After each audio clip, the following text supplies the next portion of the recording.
নমস্কার বন্ধুরা, সকলকে স্বাগত জানাই আমার রান্নার পেজ এবং চ্যানেলটিতে। আজকে তোমাদের আমি পাঙ্গাস মাছের একটি লোভনীয় টেস্টি রেসিপি করে দেখাবো, যেটা তোমরা আগে কখনোই আশা করছি খাওনি। তো চলো রেসিপিটি শুরু করা যাক। এখানে আমি পাঙ্গাস মাছ কেটে ধুয়ে পরিষ্কার করে নিয়েছি। মাছের সাইজগুলো ঠিক এরকম রেখেছি, একটু মোটা মোটা, এবং লেজাটা কিন্তু আমি কাট করে নিয়েছি, দেখে নাও, যাতে মশলাগুলো খুব তাড়াতাড়ি এর মধ্যে প্রবেশ করে খেতে খুব ভালো হয়। আর এই মাছ কিন্তু একটু মোটা করে কাটার কারণ হচ্ছে না হলে ভেঙে যাবে ভাজতে গিয়ে।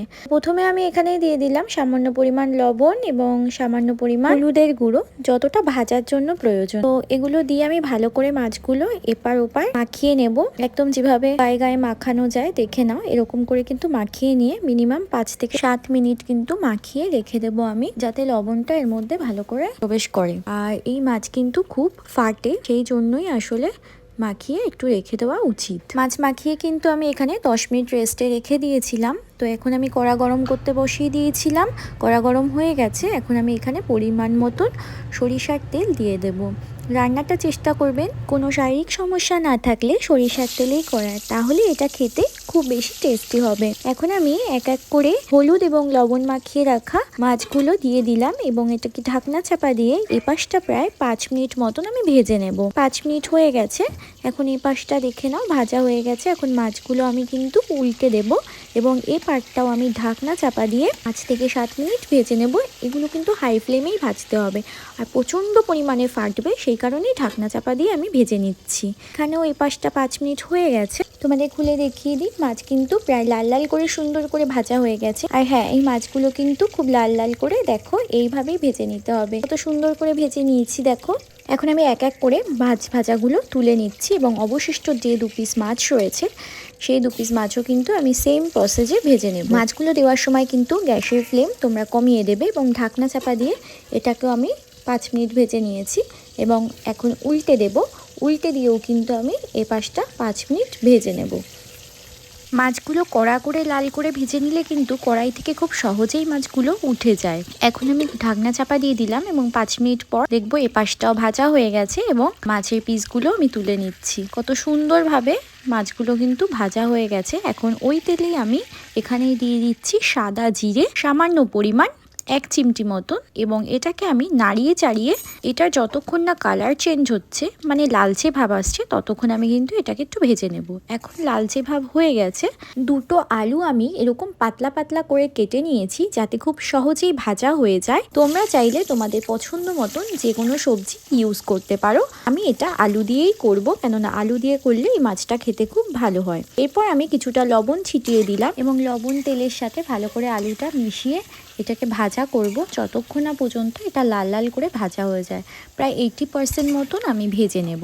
তোমরা অনেকেই আছো যারা আমার রান্না দেখো, কিন্তু তোমরা আমার চ্যানেলটা সাবস্ক্রাইব করো না বা লাইক করতে ভুলে যাও। তাদের কাছে একটাই রিকোয়েস্ট, চ্যানেলটা সাবস্ক্রাইব করে দিও। এদিকে দেখো আলুগুলো কিন্তু কালার চেঞ্জ হয়ে এসছে, লাল লাল হয়ে গেছে, ভাজা কমপ্লিট। এখন আমি মশলা অ্যাড করছি।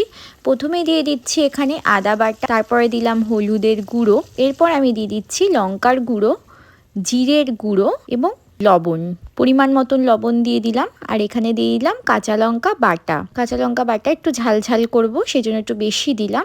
এরপর সামান্য পরিমাণ জল দিয়ে আমি মশলাটা ভালো করে মিশিয়ে নিয়ে হাই ফ্লেম করে এটাকে কষাতে থাকবো। 5 মিনিট মতন কষালেই কিন্তু হাই ফ্লেমে এরকম হবে কালারটা, আর খুব সুন্দর একটা গন্ধ বেরাবে। বিশ্বাস করো, তোমরা যদি এরকমভাবে রান্না করো, একবার দেখতে পারো রান্না করে, খেতে যেমন সুস্বাদু এবং সুগন্ধিতে ভরা, খুব সুন্দর একটা গন্ধ বেরিয়েছে।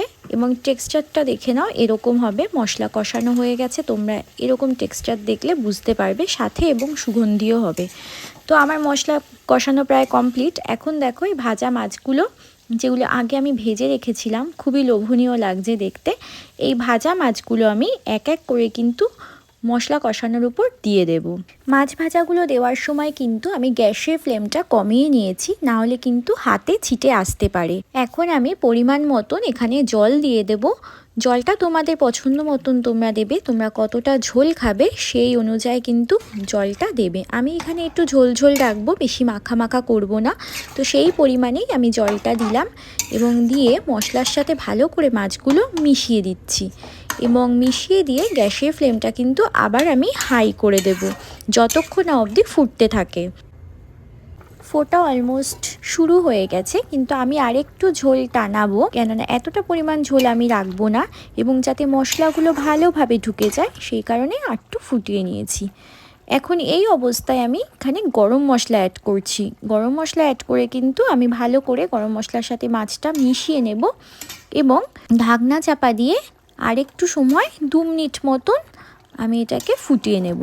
ঢাকনা চাপা দিয়ে দিয়েছি এবং 2 মিনিট ফোটানোর পরে এখন আমি তোমাদের মাছের লুকটা দেখাচ্ছি কীরকম হয়েছে। মাছটা দেখতে যতটা সুন্দর হয়েছে, খেতে তার চাইতেও বেশি টেস্টি হয়। তোমাদের একটা পাত্রে আমি ঢেলে দেখিয়ে দিচ্ছি কতটা পরিমাণ ঝোল রেখেছি।